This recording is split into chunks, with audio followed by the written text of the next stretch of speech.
संगवारी और नोनी बाबू मनला सुराजी तिहार के गाड़ा गाड़ा बधाई, जय जोहार। भारत के 77वें स्वतंत्रता दिवस के पावन अवसर पर आप सभी छत्तीसगढ़ वासियों को हार्दिक बधाई और अनंत शुभकामनाएं।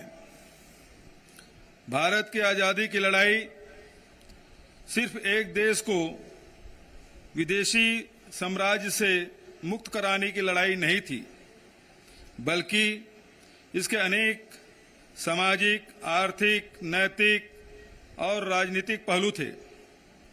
इस लड़ाई से न्याय और लोकतंत्र का अमृत निकला। वास्तव में यह मानवता को तरह तरह के अत्याचारों और अन्यायों से मुक्त कराने की बड़ी लड़ाई थी, जिसका संदेश पूरी दुनिया में गया है। आजादी की लड़ाई में लाखों लोगों ने अपनी जान की बाजी लगा दी थी। इसमें छत्तीसगढ़ का नाम अग्रिम पंक्ति में दर्ज कराने वाले अमर शहीद गैन सिंह, शहीद वीर नारायण सिंह जैसे महान सपूतों का पावन स्मरण करते हुए मैं सभी अमर शहीदों को नमन करता हूं। मंगल पांडे, भगत सिंह, चंद्रशेखर आजाद, रामप्रसाद बिस्मिल, अशफाक उल्ला खां, रानी लक्ष्मीबाई, रानी अवंतीबाई लोधी जैसे हजारों विभूतियों की शहादत हमें देश के लिए सर्वोच्च बलिदान की प्रेरणा देती रहेगी। हमारा सौभाग्य है कि आजादी की लड़ाई का नेतृत्व करने वाले अनेक महान नेता आजाद देश के नवनिर्माण का नेतृत्व भी करते रहे। मैं उन पुरखों को याद करते हुए नई पीढ़ी को बलिदान और योगदान की गौरवशाली विरासत से जोड़ना चाहता हूं। राष्ट्रपिता महात्मा गांधी, पंडित जवाहरलाल नेहरू, डॉक्टर राजेंद्र प्रसाद, डॉक्टर भीमराव अंबेडकर, लाल बहादुर शास्त्री, नेताजी सुभाष चंद्र बोस, सरदार वल्लभ भाई पटेल, लाल बाल पाल, मौलाना अबुल कलाम आजाद जैसे विभूतियों ने राष्ट्रीय स्तर पर नेतृत्व किया था। वहीं वीर गुंडाधुर, पंडित रविशंकर शुक्ल, ठाकुर प्यारेलाल सिंह, बाबू छोटेलाल श्रीवास्तव, डॉक्टर खूबचंद बघेल, पंडित सुंदरलाल शर्मा, डॉक्टर ई राघवेंद्र राव, क्रांति कुमार, बैरिस्टर छेदीलाल, लोचन प्रसाद पांडे, यति यतनलाल, डॉक्टर राधाबाई, पंडित वामन राव लाखे, महंत लक्ष्मी नारायण दास, अनंतराम बरछिया, मौलाना अब्दुल रऊफ खान, हनुमान सिंह, रोहिणीबाई परगनिया, केकतीबाई बघेल, श्रीमती बेलाबाई, इंद्रू केवट, उदयराम वर्मा, खिलावन बघेल, घसिया मंडल जैसे अनेक स्वतंत्रता सेनानियों का योगदान भी स्वर्ण अक्षरों में दर्ज है। मैं इन सभी को सादर नमन करता हूं। भाइयों बहनों और प्यारे बच्चों, भारत के स्वतंत्रता संग्राम का इतिहास भारतवासियों की एकता की स्याही से लिखा गया है। देश में जाति, धर्म, संप्रदाय, संस्कृति आदि विविधताओं के बावजूद भारतवासियों के साथ रहने और साथ मिलकर चुनौतियों का सामना करने की अद्भुत क्षमता रही है। सर्वधर्म समभाव वाली हमारी एकजुटता के कारण भारत की एकता और अखंडता मजबूत बनी रही। आजाद भारत का गौरवशाली संविधान कहता है, भारत देश राज्यों का संघ है, इसलिए भारत सरकार को संघ की सरकार कहा गया है।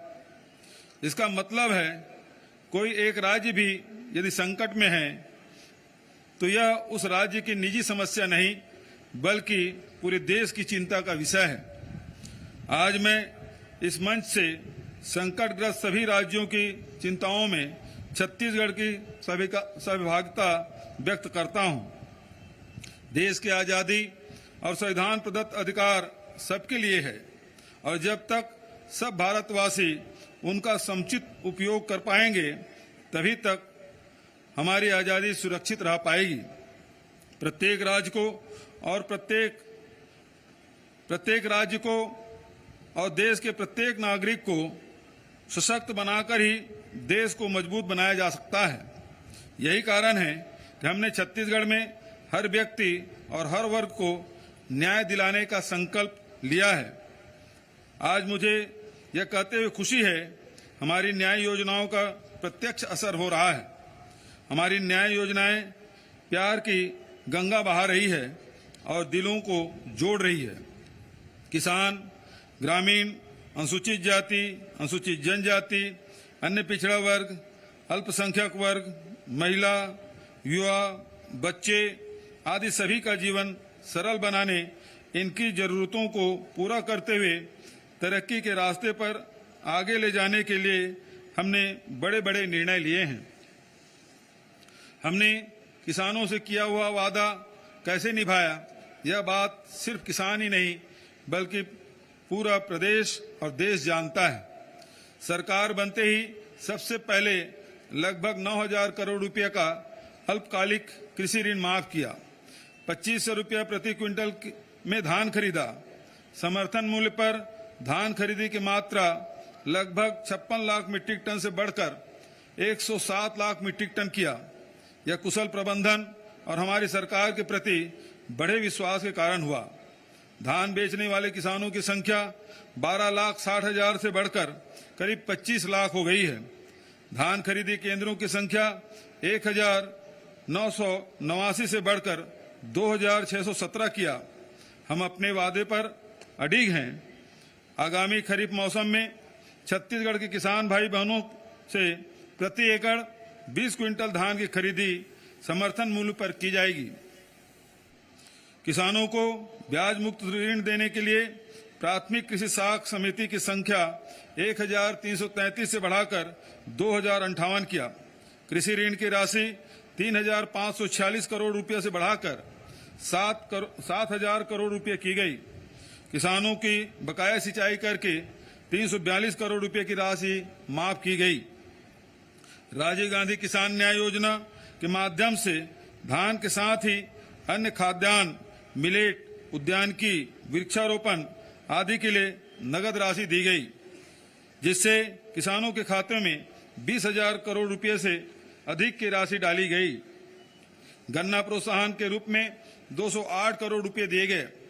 हमारी सरकार द्वारा समर्थन मूल्य घोषित करते हुए कोदो, कुटकी, रागी की खरीदी की जा रही है। प्रदेश में पहली बार 94,000 क्विंटल मिलेट फसलों का उपार्जन हमने किया। समर्थन मूल्य पर दलहन खरीदी का वादा भी पूरा किया गया, जिससे प्रदेश में दलहन उत्पादन को बढ़ावा मिलेगा। हमारी सरकार ने नई तरह की खेती और फसलों को बढ़ाने के लिए अनेक कदम उठाए हैं। लाख पालन और मछली पालन को कृषि का दर्जा दिया गया है। छत्तीसगढ़ टी कॉफी बोर्ड का गठन करते हुए जसपुर में 102 एकड़ में चाय और बस्तर जिले में 80 एकड़ में कॉफी का रोपण किया गया है। पोषण बाड़ी योजना के तहत 4 लाख बाड़ियां विकसित की गई है। सुईखदान में पान अनुसंधान केंद्र की स्थापना की गई। किसानों की सुविधा बढ़ाने के लिए 587 कृषक सदन और किसान कुटीर धमधा में फल सब्जी मंडी, जगदलपुर, कांकेर और तथा धमतरी में सामुदायिक बीज बैंक, कृषि उत्पादों के निर्यात को बढ़ावा देने के लिए इंदिरा गांधी कृषि विश्वविद्यालय में उच्च स्तरीय फाइटोसैनिटरी प्रयोगशाला की स्थापना की गई है। खेतों में ज्ञान की फसल रोपने के लिए 6 नवीन कृषि महाविद्यालय, 11 उद्यानिकी महाविद्यालय, 1 वानिकी महाविद्यालय एवं 1 खाद्य प्रौद्योगिकी महाविद्यालय, इस प्रकार कुल 19 महाविद्यालयों और महात्मा गांधी उद्यानिकी एवं वानिकी विश्वविद्यालय की स्थापना की गई। हमने वादा निभाते हुए जल संसाधन विकास नीति 2022 लागू की। बेहतर सिंचाई प्रबंधन के कारण वर्ष 2018 की तुलना में वर्ष 2022-23 में 2,50,000 हेक्टेयर में अतिरिक्त खरीफ सिंचाई सुविधा उपलब्ध कराई। विगत 4 वर्षों में सिंचाई परियोजनाओं के 1036 कार्य स्वीकृत हुए, जिसके लिए 4,451 करोड़ रुपए से अधिक राशि स्वीकृत की गई।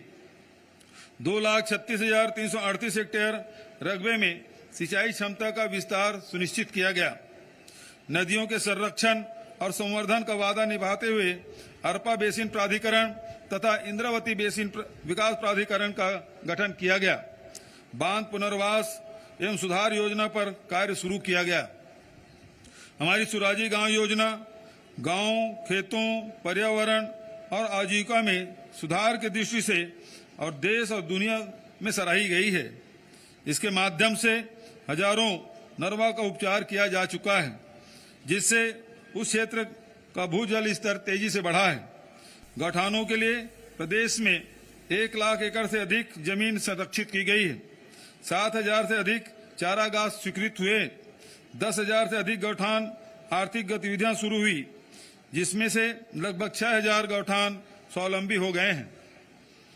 घुरवा और गोधन न्याय योजना के माध्यम से गांव में नई किस्म के आर्थिक क्रांति का सूत्रपात हुआ।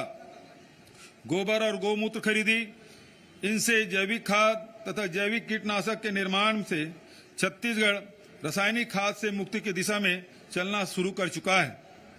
गौठानों के आर्थिक गतिविधियों से महिला स्व सहायता समूहों सहित विभिन्न जुड़े हुए लोगों में को हुई आय भी 500 करोड़ रुपए से अधिक हो चुकी है। इसी तरह बाड़ी कार्यक्रम में लगभग 5 लाख निजी बाड़ी तथा 6,000 सामुदायिक बाड़ी का विकास किया जा चुका है। कृषि उत्पादों के संरक्षण और प्रसंस्करण के लिए हमने फूड पार्क विकसित करने का वादा भी निभाया है। इसके लिए 112 विकास खंडों में भूमि चिन्हित कर कार्रवाई आगे बढ़ाई है। उद्यान की फसलों के लिए 63 कोल्ड स्टोरेज स्थापित किए गए हैं। वहीं पाटन विकास खंड में गामा रेडिएशन सुविधा युक्त एकीकृत पैक हाउस की स्थापना की जा रही है। हमने गोधन न्याय योजना के माध्यम से पशुपालन को बढ़ावा दिया है, तो पशु स्वास्थ्य के व्यापक प्रबंध भी किए हैं। 45 नवीन पशु अस्पतालों की स्थापना और 20 पशु अस्पतालों का उन्नयन किया गया है। 163 मोबाइल वेटनरी यूनिट, राज्य स्तरीय कॉल सेंटर तथा 28 जिलों में पशुओं को हिंसा से बचाने के लिए सोसाइटी का गठन किया गया है। हमने भूमिहीन कृषि मजदूरों से किया वादा निभाते हुए हमने राजीव गांधी भूमिहीन कृषि मजदूर न्याय योजना शुरू की है। इसके अंतर्गत ग्राम पंचायत एवं नगर पंचायत में निवासरत भूमिहीन खेतिहर मजदूर, चरवाहा, बढ़ई, लोहार, मोची, सेन, धोबी, पुरोहित जैसे पौनी पसारी व्यवस्था से जुड़े परिवार, वनोपज संग्राहक, अनुसूचित क्षेत्र के बैगा, गुनिया, माझी, पुजारी, हाट पहाड़िया एवं बाजा मोहरिया आदि को प्रतिवर्ष 7,000 रुपए की आर्थिक सहायता दी जा रही है।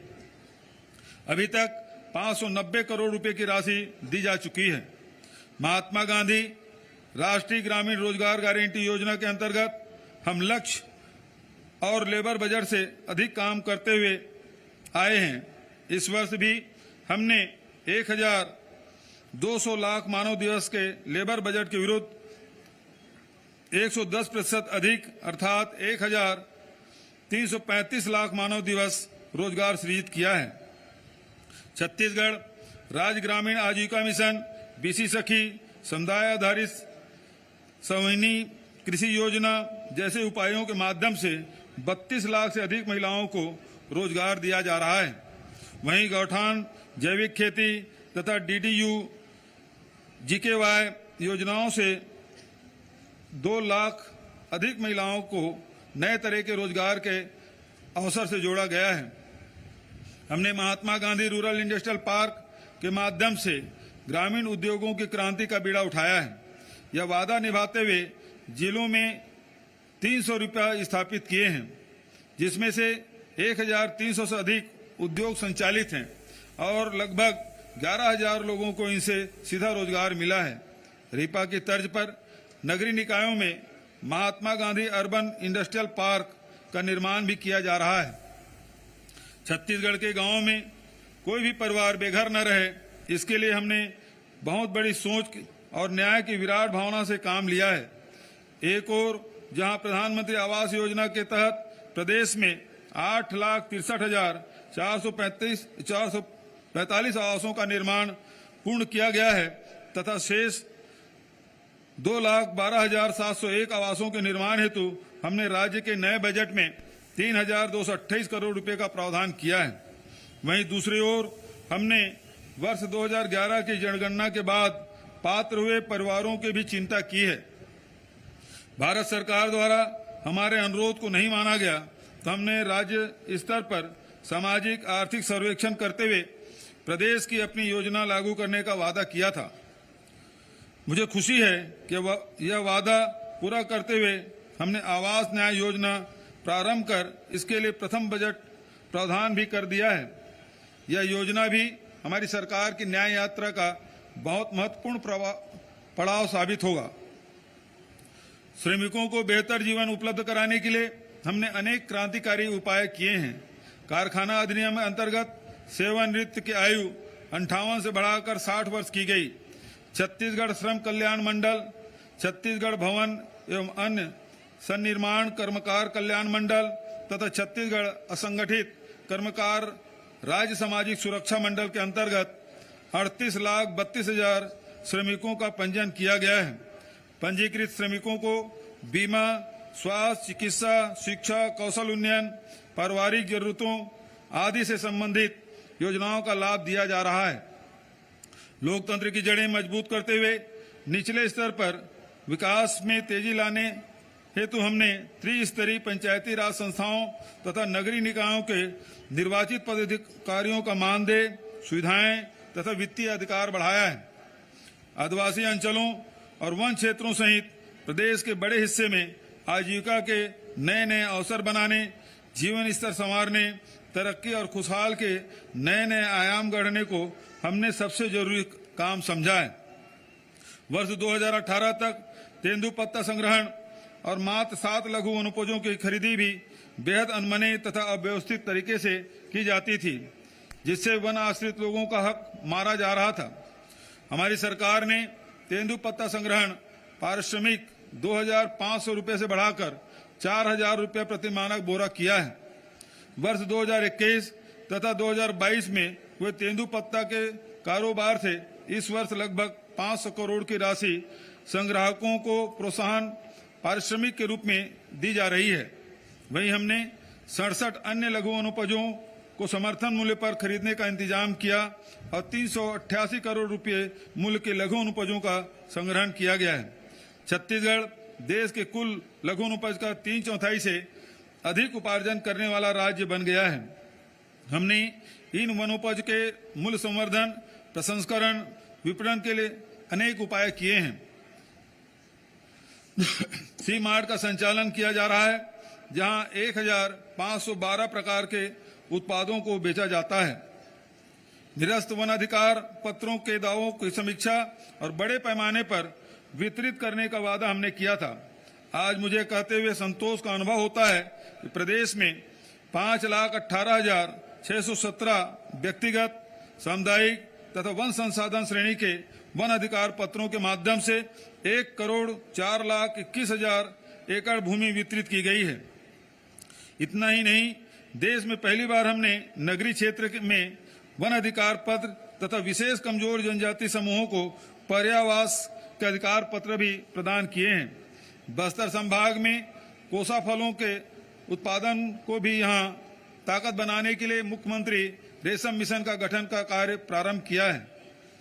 रैली कोसा फल का धागाकरण से बस्तर के रेशमी सपने पूरे होंगे। प्रदेश में रेशम बनाने के कार्य में लगे लगभग 51,000 हितग्राहियों को भी ऐसे प्रयासों का लाभ मिलेगा। छत्तीसगढ़ राज्य हथकरघा विकास एवं विपणन सहकारी संघ मर्यादित, छत्तीसगढ़ हस्तशिल्प विकास बोर्ड, छत्तीसगढ़ खादी तथा ग्रामोद्योग बोर्ड, छत्तीसगढ़ माटी कला बोर्ड को सशक्त बनाकर तथा पारंपरिक कार्यों के लिए मंडलों का गठन कर आदिवासी तथा अन्य ग्रामीण अंचलों में लाखों लोगों की आजीविका के साधन मजबूत किए गए हैं।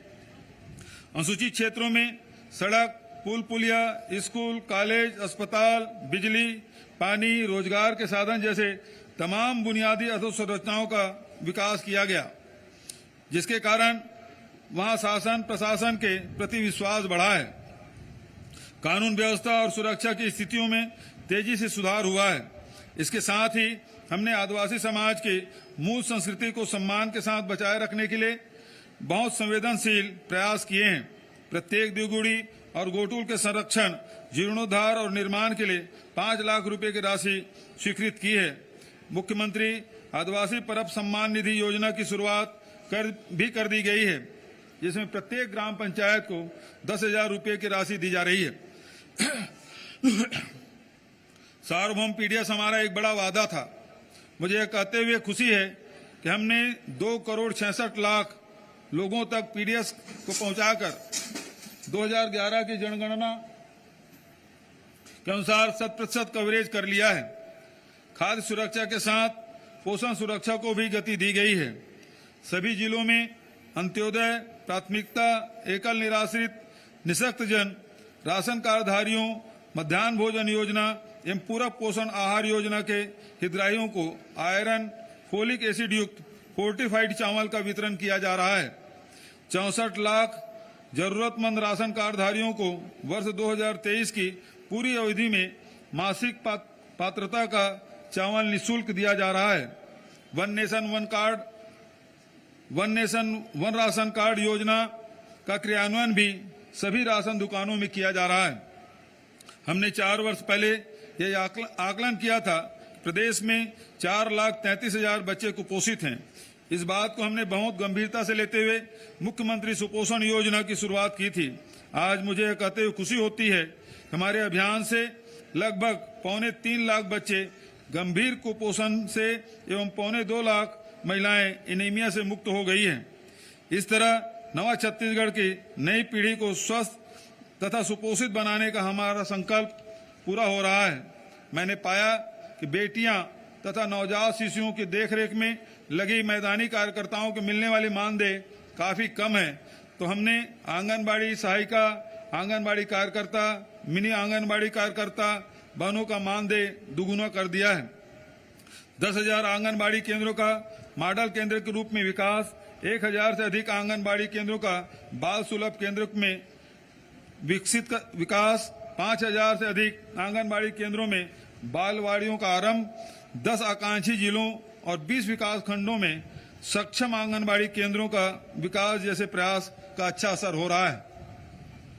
छत्तीसगढ़ महिला कोष के बजट तथा इनसे महिला स्व सहायता समूह को मिलने वाले ऋण की सीमा में वृद्धि, मात्र 3% ब्याज दर, सक्षम योजना, कौशल्या समृद्धि योजना, नोनी सुरक्षा योजना, कौशल्या मातृत्व योजना, मुख्यमंत्री बाल उदय योजना, सुचिता योजना, छत्तीसगढ़ महतारी दुलार योजना, मिनी माता महतारी जतन योजना, मुख्यमंत्री कन्या विवाह योजना आदि से प्रदेश के महिलाओं और बच्चों की देखरेख और स्वाभिमान को बढ़ावा मिला है। स्वस्थ छत्तीसगढ़ हमारी प्राथमिकता में ऊंचे स्थान पर रहा है। इसके लिए हमने प्रदेश में अस्पतालों की गुणवत्ता सुधार, नए मेडिकल कॉलेजों की स्थापना का काम तेजी से आगे बढ़ाया है। तत्काल स्वास्थ्य सुविधाओं के उपलब्ध कराने के लिए दूरस्थ आदिवासी अंचलों के हाट बाजारों, दुर्गम बसाहटों से लेकर शहरों के तंग बस्तियों तक चलित स्वास्थ्य सुविधा पहुंचाई। डॉक्टर खूबचंद बघेल स्वास्थ्य सहायता योजना से व्यापक राहत दी। मुख्यमंत्री विशेष स्वास्थ्य सहायता योजना के जरिए 25 लाख रुपए तक के उपचार निःशुल्क सुविधा दी गई। हाट बाजार क्लिनिक, शहरी स्लम स्वास्थ्य सहायता, दाई दीदी क्लिनिक योजना, हमर लैब, निःशुल्क डायलिसिस कार्यक्रम आदि के माध्यम से 2 करोड़ से अधिक लोगों को राहत पहुंचाई गई है। Shri Dhanvantari generic medical store योजना के तहत 71 लाख लोगों को 70% तक के सस्ती दवा मिलने से 124 करोड़ रुपए से अधिक की बचत हुई है। विभिन्न प्रयासों से संस्थागत प्रसव की दर 73.8 से बढ़कर 86.7% हुई है। मातृ मृत्यु दर 173 से घटकर 137 प्रति लाख हो गई है। कुष्ठ प्रभाव दर 7.72 से घटकर 1.7 प्रति हजार हो गई है। मलेरिया परिजीवी सूचकांक 4.6 से घटकर 0.46% हो गया है। इस तरह हम स्वस्थ छत्तीसगढ़ गढ़ने का सपना भी तेजी से साकार कर रहे हैं। अच्छी शिक्षा विद्यार्थियों के मन के बंधनों को खोलती है तथा उन्हें आदर्श नागरिक के रूप में देश सेवा के लिए तैयार करती है। हमारी सरकार ने राज्य गठन के बाद पहली बार नियमित शिक्षकों की भर्ती का अभियान छेड़ा है, जिसके पहले चरण में 10,834 शिक्षकों की भर्ती की गई। वहीं अब बस्तर तथा सरगुजा संभाग के लिए 12,489 शिक्षकों की भर्ती प्रक्रिया प्रचलन में है। आर्थिक रूप से और मध्यम और कमजोर तबकों के बच्चों को महंगे स्कूलों में शिक्षा दिलाने का सपना लाखों परिवारों को तोड़ देता था। इसलिए हमने सरकारी स्कूलों को भी कोई अधोसंरचना बढ़ाई और पढ़ाई तथा पाठ्य सहगामी सुविधाओं की दृष्टि से इतना उन्नत बनाने की पहल की है कि स्कूल शिक्षा के साथ साथ मान सम्मान और स्वाभिमान के केंद्र भी बने। शासकीय स्वामी आत्मानंद उत्कृष्ट विद्यालय योजना के अंतर्गत अब तक 377 अंग्रेजी माध्यम तथा 349 हिंदी माध्यम विद्यालय संचालित किए जा रहे हैं, जहां 4,21,000 बच्चे पढ़ाई कर रहे हैं। यहां से निकले युवाओं को अंग्रेजी माध्यम में उच्च शिक्षा की उत्कृष्ट सुविधा देने के लिए शासकीय स्वामी आत्मानंद अंग्रेजी माध्यम कॉलेज भी 10 जिलों में शुरू किए गए हैं। ऐसे स्कूल कॉलेजों की मांग लगातार बढ़ रही है। इतना नहीं, प्रदेश के सभी स्कूलों के भवन तथा अन्य सुविधाओं को उच्च स्तरीय बनाने के लिए हमने इसी वर्ष मुख्यमंत्री स्कूल जतन योजना शुरू की, जिसमें 2,133 करोड़ रुपए की लागत से 29,000 से अधिक शालाओं में समुचित कार्य कराए जाएंगे। इनमें से लगभग 2,000 शालाओं में कार्य पूर्ण भी हो चुके हैं तथा 14,000 शालाओं के कार्य प्रगति पर है। कोरोना काल में शालाएं बंद होने के कारण हमने वैकल्पिक तरीके से पढ़ाई कराई थी, जिसके कारण अन्य प्रदेशों में हुए नुकसान की तुलना में हमारे प्रदेश के बच्चों का स्तर बेहतर रहा। इसके बावजूद कोरोना काल से प्रभावित हुए पढ़ाई की भरपाई के लिए प्रदेश में विश्व बैंक की 2,500 करोड़ रुपए की मदद से चाक परियोजना शुरू की जा रही है। हायर सेकेंडरी परीक्षा के प्रमाण पत्र के साथ ITI प्रशिक्षित होने का प्रमाण पत्र देने की हमारी योजना से युवाओं की पढ़ाई के साथ रोजगार परक प्रशिक्षण मिल रहा है और इससे उनका आत्मविश्वास भी तेजी से बढ़ा है। हमारी इस योजना का अनुसरण करने के निर्देश भारत सरकार ने अन्य राज्य सरकारों को भी दिए हैं। वहीं कौशल उन्नयन के विभिन्न उपायों के साथ रोजगार मेलों के माध्यम से निजी क्षेत्रों में नौकरियां सुनिश्चित की जा रही है, जिसका लाभ लगभग 19,000 युवाओं को मिला है। प्रदेश में अंतर्राष्ट्रीय स्तर के आवासीय विद्यालय का सपना साकार करने के लिए नवा रायपुर में 100 करोड़ रुपए की लागत से भवन निर्माण कार्य प्रारंभ किया जा चुका है। वहां राष्ट्रीय स्तर के शिक्षा प्रशिक्षण संस्थान की स्थापना भी नया रायपुर में की जा रही है। हमने युवाओं पर भरोसा जताते हुए उनके सुखद भविष्य के लिए अनेक कदम उठाए हैं। मुझे खुशी है, युवाओं से भी मुझे बहुत प्यार और आदर मिला है।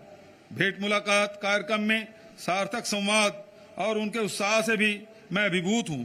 हमने 4 नए संगीत महाविद्यालयों के साथ 71 नए महाविद्यालय प्रारंभ किए। सहायक प्राध्यापक, ग्रंथपाल, क्रीड़ा अधिकारी के पदों पर 1,553 नियुक्तियां की गई। हमने प्रतियोगी परीक्षाओं के परीक्षा शुल्क माफ करने का फैसला किया, जिससे 22,28,000 युवाओं की करीब 33 करोड़ रुपए की फीस माफ हुई है। व्यापम, लोक सेवा आयोग, छत्तीसगढ़ राज्य विद्युत कंपनियों तथा स्वामी आत्मानंद स्कूलों में हुई भर्ती से लगभग 42,000 युवाओं को नौकरी मिली है। शासन से वित्त पोषित विभिन्न निगमों, मंडलों, समितियों, विभागों में की गई भर्तियां की संख्या हजारों में है। हमने बेरोजगारी भत्ता देने का वादा भी निभाया, जिसके तहत 1,22,000 से अधिक युवाओं को लगभग 113 करोड़ रुपए की राशि बेरोजगारी भत्ते के रूप में दी गई है। युवाओं को प्रतियोगी परीक्षाओं की अच्छी तैयारी कराने के लिए देश के ख्याति प्राप्त कोचिंग संस्थानों से ऑनलाइन कोचिंग की निःशुल्क व्यवस्था हम शीघ्र करने जा रहे हैं। इसके लिए प्रत्येक विकासखंड मुख्यालय में एक स्थान पर वीडियो कॉन्फ्रेंसिंग की व्यवस्था की जाएगी। हमने युवाओं के सर्वांगीण विकास के साथ ही उनके करियर निर्माण के अनेक मोर्चों पर एक साथ काम किया है। प्रदेश के विभिन्न स्थानों में वहां की विशेषताओं के आधार पर खेल अकादमी शुरू की है। साथ ही 24 जिलों में खेलो इंडिया सेंटरों का संचालन शुरू किया गया है। मुझे विश्वास है कि चौतरफा प्रयासों से हमारे युवा साथियों के सुनहरे भविष्य का सफर आसान होगा। युवाओं को सामाजिक कार्यों से जोड़ने, उन्हें सांस्कृतिक उत्थान का सूत्रधार बनाने के लिए प्रदेश में 13,242 राज्य युवा मैदान क्लब गठित किए गए हैं, जिनके 4 लाख से अधिक सदस्य प्रदेश की फिजा में मोहब्बत, एकजुटता और तरक्की के रंग घोल रहे हैं। अनुसूचित जाति, अनुसूचित जनजाति तथा अन्य पिछड़े वर्ग के युवाओं के लिए गाँव में आरक्षण को लेकर लगी रोड हटने के बाद हमने शैक्षणिक संस्थाओं में पूर्ववत 58% आरक्षण की व्यवस्था लागू करने का निर्णय लिया है। शहरों में पर्यावरण संरक्षण के साथ सांस्कृतिक महत्व के वृक्षारोपण को बढ़ावा देने के लिए कृष्ण कुंज योजना शुरू की गई है, जिसके तहत लगभग 250 एकड़ में 60,000 से अधिक पौधों का रोपण किया गया है। छोटे भूखंडों का पंजीयन मध्यम वर्गीय परिवारों के मूलभूत आवश्यकता है, जिसका हनन पूर्व में किया गया था। हमने ऐसे भूखंडधारी क्रेता तथा विक्रेताओं को न्याय दिलाने का वादा निभाया, जिसके कारण से लगभग 5 लाख भूखंडों का पंजीयन हुआ। इसी तरह महिलाओं के पक्ष में स्टाम्प शुल्क के रियायत आवासीय भवनों के पंजीयन में दी गई है। इन फैसलों से लाखों लोगों का जीवन आसान हुआ है, उन्हें वित्तीय तरलता का लाभ मिला है। हमने राज्यों से संबंधित मामलों के हल हेतु नियम प्रक्रियाओं को सरल किया है। साथ ही बड़ी प्रशासनिक इकाइयों का पुनर्गठन किया है, जिसके कारण 6 नए जिले, 32 राजस्व अनुभाग तथा 100 नवीन तहसीलों का गठन किया गया। इस तरह हमने शासन प्रशासन को आम जनता के करीब लाकर यह संदेश दिया कि जनता की सेवा ही हमारा कर्तव्य है। हमारी सरकार में आने के पहले प्रदेश में मात्र 7% घरों में ही घरेलू नल कनेक्शन थे, अब बढ़कर 55% हो गए हैं। राज्य में अब तक 27,25,761 ग्रामीण परिवारों को घरेलू नल कनेक्शन का लाभ दिया जा चुका है। अब 2,72,114 हैंडपंपों, 4,540 नल जल योजनाओं, 2,182 स्थल जल प्रदाय योजना तथा 12,737 सोलर आधारित जल प्रदाय योजनाओं के माध्यम से ग्रामीणों को पेयजल उपलब्ध कराया जा रहा है। जल जीवन मिशन के अंतर्गत मार्च 2024 तक छत्तीसगढ़ के समस्त 50,13,000 ग्रामीण घरों में नल कनेक्शन के माध्यम से 55 लीटर प्रति व्यक्ति प्रतिदिन के मापदंड से शुद्ध पेयजल उपलब्ध कराने का लक्ष्य है। 124 नगरीय निकायों में जल प्रदाय योजना तथा 13 समूह जल प्रदाय योजना पूर्ण कर जल प्रदाय प्रारंभ कर दिया गया है। छत्तीसगढ़ में उत्पादित होने वाली बिजली का लाभ हमारे प्रदेश के किसानों तथा आम जनता को नहीं मिल पाता था। हमने इस नीति को बदलते हुए प्रदेश को अधिक उत्पादन के साथ अधिक उपभोग वाला राज्य भी बनाने का निर्णय लिया, ताकि ज्यादा से ज्यादा लोग बिजली का उपभोग कर सकें। बिजली की खपत उनके पहुंच के भीतर हो, इसके लिए हाफ बिजली योजना लागू की गई। इस योजना से लगभग 43 लाख घरेलू बिजली उपभोक्ताओं को लगभग 3,900 करोड़ रुपए की छूट दी जा चुकी है। 1,07,000 से अधिक नई सिंचाई पंपों के कनेक्शन दिए गए हैं। किसानों को 12,000 करोड़ रुपए की निःशुल्क बिजली, बीपीएल उपभोक्ताओं को 2,200 करोड़ रुपए की निःशुल्क बिजली दी जा चुकी है। बिजली उत्पादन की दिशा में ऐतिहासिक कदम उठाते हुए 1,360 मेगावाट क्षमता का Rajiv Gandhi super critical thermal power plant स्थापित करने हेतु हमने भूमि पूजन कर दिया है। साथ ही बिजली के पारेषण तथा वितरण की क्षमता बढ़ाने हेतु बड़े बड़े कदम उठाए हैं, जिससे छत्तीसगढ़ गुणवत्तापूर्ण निरंतर विद्युत प्रदाय वाला राज्य बना रहेगा। राज्य के खनिज संसाधन हमारी शक्ति और गौरव का विषय हैं। इनसे प्रदेश के राजस्व में निरंतर बढ़ोतरी के साथ ही अनेक जनहितकारी कार्यों में भी बड़ी भूमिका तय की गई है। इनके माध्यम से डीएमएफ में अंशदान आता है। हमने डीएमएफ की राशि के सदुपयोग के लिए कठोर नियम बनाए हैं और लगभग 12,600 करोड़ रुपए की राशि व्यापक जनहित की योजनाओं हेतु स्वीकृत की गई है। डीएमएफ की प्रभावी, निरंतर और पारदर्शी भुगतान के लिए डीएमएफ पोर्टल का निर्माण किया गया है। राज्य के अनमोल खनिज संसाधनों के राज्य हित में विवेकपूर्ण उपयोग के साथ ही हमने नए खनिज भंडारों की खोज की है। वहीं हीरा उत्खनन की दिशा में कदम आगे बढ़ाए हैं। महासमुंद जिले के सरायपाली तहसील में बलौदा बेलमुंडी डायमंड ब्लॉक के लगभग 157 वर्ग किलोमीटर क्षेत्र में पूर्वेक्षण का कार्य प्रारंभ करने की कार्रवाई प्रचलन में है। यह कार्य राज्य की समृद्धि की दिशा में मील का पत्थर साबित होगा। प्रदेशवासियों का जीवन सरल बनाने के लिए सरकारी दफ्तरों में पारदर्शी प्रक्रिया से कार्य को प्रोत्साहित करने और घर पहुंच सेवाओं को बढ़ावा देने हमारे प्रयासों की मिसाल तुम्हारी सरकार तुम्हारे द्वार योजना, जिसके तहत 22 लाख से अधिक स्मार्ट कार्ड आधारित पंजीयन प्रमाण पत्र, ड्राइविंग लाइसेंस आदि आवेदकों को घर पहुंच दिए गए हैं। वही मुख्यमंत्री मितान योजना के अंतर्गत नगरीय निकायों से संबंधित सेवाओं के दस्तावेज घर पहुंचाकर दिए जा रहे हैं, जिसका लाभ 1,15,000 से अधिक लोगों को मिल चुका है। भाइयों और बहनों, छत्तीसगढ़ के सबसे बड़ी पहचान उसका अपनी माटी के प्रति प्यार, श्रद्धा, स्वाभिमान और अभिमान है।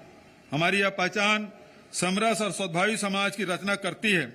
अपनी साझा संस्कृति को बचाने के लिए हमने हरेली, तीजापोरा, माता कर्मा जयंती, छिरछरा पुन्नी, विश्व आदिवासी दिवस, छठ पूजा जैसे अवसरों पर अवकाश की घोषणा की है। हमने अरपा पैरी के धार को राजगीत बनाया, छत्तीसगढ़ मातारी का चित्र जारी किया। छत्तीसगढ़ मातारी की प्रतिमा भी जिलों में स्थापित कराई जा रही है। राजकीय गमछा घोषित किया।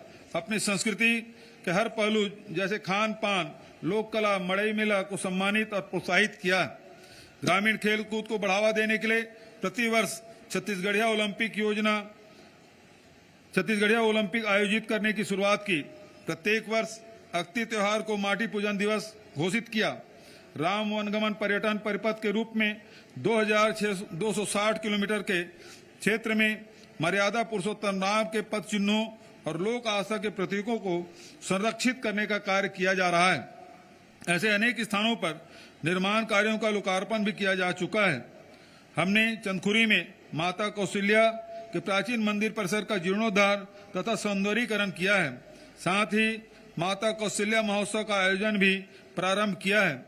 राष्ट्रीय रामायण महोत्सव, राज्य स्तरीय रामायण मंडली प्रोत्साहन योजना के तहत मानस मंडलियों की प्रतियोगिता का भी आयोजन शुरू किया गया है। हमारे आदिवासी लोक नृत्य महोत्सव को अंतर्राष्ट्रीय स्तर पर मान्यता, पहचान और सराहना मिली है।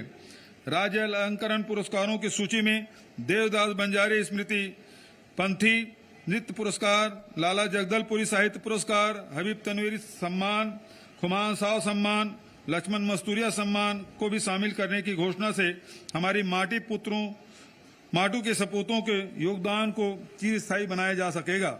इसके अलावा हमारे लोक कलाकारों, साहित्यकारों के लिए चिन्हारी पोर्टल, मुख्यमंत्री लोक कलाकार प्रोत्साहन योजना, गुरु शिष्य परंपरा छात्रवृत्ति, वित्तीय सहायता योजना, अशासकीय संस्थाओं को आर्थिक अनुदान, छत्तीसगढ़ संस्कृति परिषद का गठन जैसे अनेक कार्य भी किए गए हैं।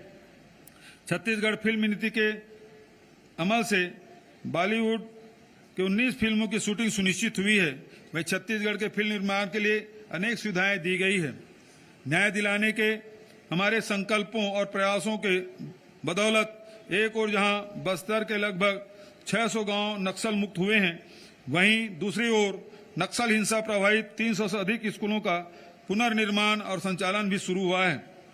हमने आदिवासियों को अनावश्यक आपराधिक प्रकरणों से रिहाई दिलाने का वादा किया था। लगभग 1,400 लोगों को राहत देकर हमने यह वादा निभाया है। मैं चिट फंड कंपनियों के शिकार लगभग 46,000 निवेशकों को 34 करोड़ रुपए की राशि वापस दिलाई है। ऐसे कंपनियों से लगभग 142 करोड़ रुपए की कुर्की की गई। अतः यह राशि भी प्रभावित निवेशकों को लौटाने की कार्रवाई की जा रही है। चिट फंड कंपनियों के 700 से अधिक आरोपी पदाधिकारियों को गिरफ्तार किया गया है। साइबर अपराध पर प्रभावी अंकुश लगाने के प्रयास से 8 करोड़ रुपए से अधिक की राशि अपराधियों के हाथ से जाने से रोकी गई है। पुलिस में विभिन्न पदों पर भर्ती, पदोन्नति के साथ ही बस्तर फाइटर्स बल का गठन, तृतीय लिंग आरक्षकों की भर्ती, पुलिस कर्मियों के लिए कल्याणकारी योजनाएं आदि प्रयासों से पुलिस का मनोबल बढ़ा है। हमने नवा छत्तीसगढ़ गढ़ने का जो संकल्प लिया था उसे पूरा करने का काम जी जान से कर रहे हैं। यही वजह है कि प्रदेश के वनांचल से लेकर कस्बों, गांव, शहरों में हर जगह खुशहाली आई है। हमने विभिन्न वर्गों का स्वाभिमान और स्वावलंबन बढ़ाने के लिए उनके खाते में 1,60,000 करोड़ रुपए से अधिक राशि विभिन्न योजनाओं के अंतर्गत प्रदान की है, जिससे प्रदेश में व्यापार, व्यवसाय, उद्योग हर क्षेत्र में प्रगति की रफ्तार बनी हुई है। हर क्षेत्र में रिफॉर्म का असर कार्य में सरलता तथा विकास में तेजी के रूप में दिखाई पड़ रहा है। यह पूरे प्रदेश के लिए गौरव का विषय है कि हमारी अभिनव योजनाओं से लेकर केंद्रीय योजनाओं तक में प्रदेश की उपलब्धियां देश में अव्वल स्थान पर रही है।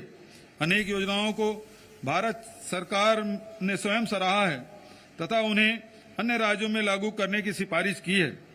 विकास का हमारा छत्तीसगढ़ मॉडल प्रदेशवासियों के लिए उम्मीदों की नई किरण लेकर आया है, साथ ही देश को नई दिशा देने में सफल रहा है। आज के अवसर पर मैं कुछ घोषणाएं भी करने जा रहा हूं। संस्कृति, सुरक्षा, कृषि और सुगमता आदि प्रदेश के साहित्यिक वातावरण को और भी सुदृढ़ करने के लिए साहित्यकारों को 3 श्रेणियों में छत्तीसगढ़ साहित्य अकादमी सम्मान दिए जाने की घोषणा करता हूं। पहला, छत्तीसगढ़ी एवं अन्य बोली जैसे गोंडी, हल्बी, सरगुजिया, कुड़ुक आदि के में लिखे गए साहित्य के लिए। दूसरा, हिंदी में लिखे गए पद्य के लिए। तीसरा, हिंदी में लिखे गए गद्य के लिए दिया जाएगा। हर श्रेणी में सम्मानित साहित्यकारों को 5 लाख रुपए नगद एवं प्रशस्ति पत्र प्रदान किए जाएंगे। दूसरा, महिलाओं की सुरक्षा और उनकी अस्मिता बनाए रखने हमारी सर्वोच्च प्राथमिकता है। हम निर्णय लेने जा रहे हैं कि बालिकाओं एवं महिलाओं से छेड़छाड़, दुष्कर्म आदि के आरोपियों को शासकीय नौकरियों से प्रतिबंधित किया जाएगा।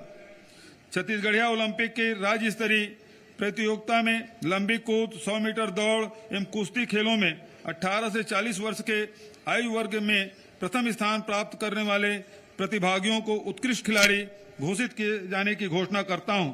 यह प्रावधान इसी वर्ष से लागू किए जाएंगे।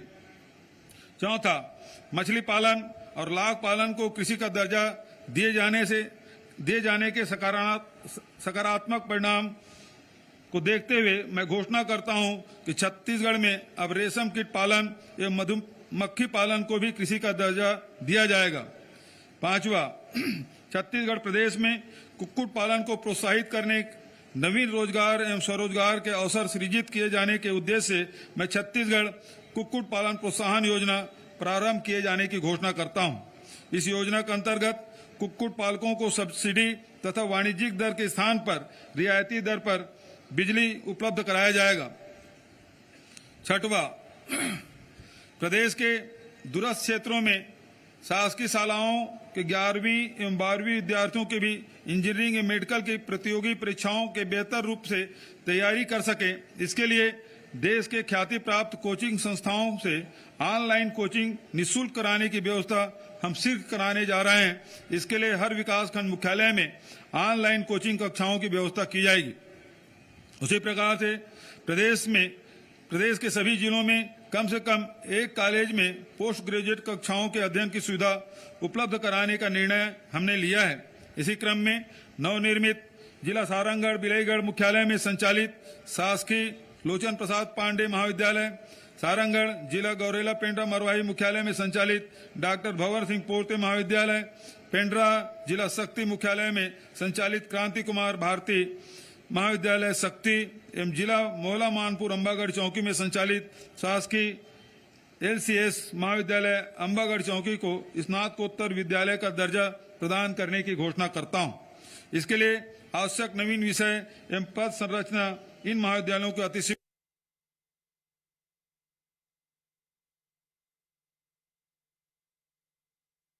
उपलब्ध कराई जाएगी।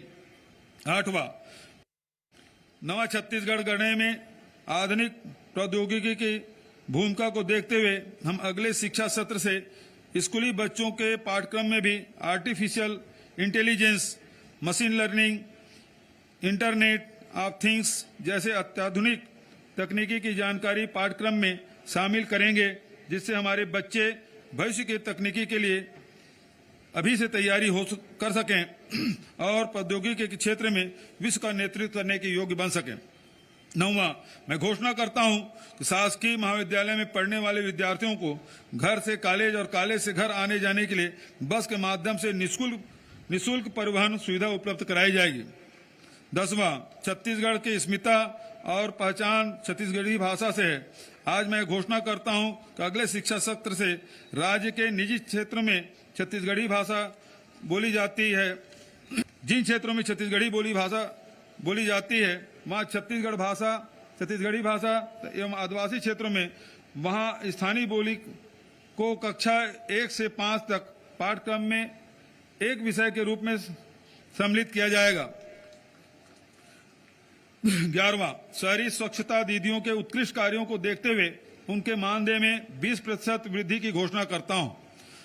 स्वच्छता दीदियों के उत्कृष्ट कार्यों के कारण ही हमारे प्रदेश ने लगातार 3 बार देश का स्वच्छतम राज्य होने का गौरव हासिल किया है। शहरी आजीविका के क्षेत्र में कार्यरत सामुदायिक संगठनों के उत्कृष्ट कार्यों को देखते हुए उनके मानदेय में 20% बढ़ोतरी की घोषणा करता हूं। मैं घोषणा करता हूं कि हमारे मेहनत का निर्माण श्रमिकों के लिए मुख्यमंत्री निर्माण श्रमिक पेंशन सहायता योजना प्रारंभ की जाएगी। निर्माण कार्य करने वाले ऐसे मजदूर जिनके आयु 60 वर्ष हो चुकी है तथा जो 10 साल तक पंजीकृत रहे हैं, उन्हें जीवन पर्यंत हर महीने 1500 रुपये मासिक पेंशन दी जाएगी। औद्योगिक प्रशिक्षण संस्थाओं में कार्यरत संविदा प्रशिक्षण अधिकारियों के एक मुश्त संविदा वेतन को 25,780 रुपये से बढ़ाकर प्रति माह 32,740 रुपये करने तथा मेहमान प्रवक्ताओं को प्रति माह अधिकतम भुगतान की सीमा 13,000 से बढ़ाकर 15,000 रुपये प्रति माह करने की घोषणा करता हूं। 15वां, छत्तीसगढ़ में शिक्षा सुविधा में अपना महत्वपूर्ण योगदान देने वाले अंशकालीन सफाई कर्मी भाई बहनों एवं मध्याह्न भोजन कार्यक्रम से जुड़े रसोइयों के मानदेय में 500 रुपये प्रति माह वृद्धि करने की घोषणा करता हूं। आदरणीय साथियों, भाइयों और बहनों, इस स्वतंत्रता दिवस के गणतंत्र दिवस 2024 के बीच बहुत छोटा सा कालखंड है, लेकिन मैं इस बार फिर कहना चाहता हूं कि 26 जनवरी 2024 को हमें 75वां गणतंत्र दिवस बहुत गौरवशाली ढंग से मनाना है। आजादी के लिए हमारे पुरखों ने जो कुर्बानियां दी, सेना के जवानों और तमाम सुरक्षा बलों ने देश की एकता और अखंडता को बचाए रखने में जितने कष्ट सहन किए हैं, हमारे महान नेताओं ने जिस तरह देश को एकजुट बनाए रखने के लिए संघर्ष किए, उन्हें याद रखना है। नए जोश खरोश और समर्पण के साथ हमें छत्तीसगढ़ महतारी की सेवा करना है। छत्तीसगढ़ के विकास को नई बुलंदियों पर ले जाने के लिए अभी हमें बहुत कुछ करना है। मुझे विश्वास है आप सबका प्यार और आशीर्वाद मिलता रहेगा। जय हिंद, जय छत्तीसगढ़।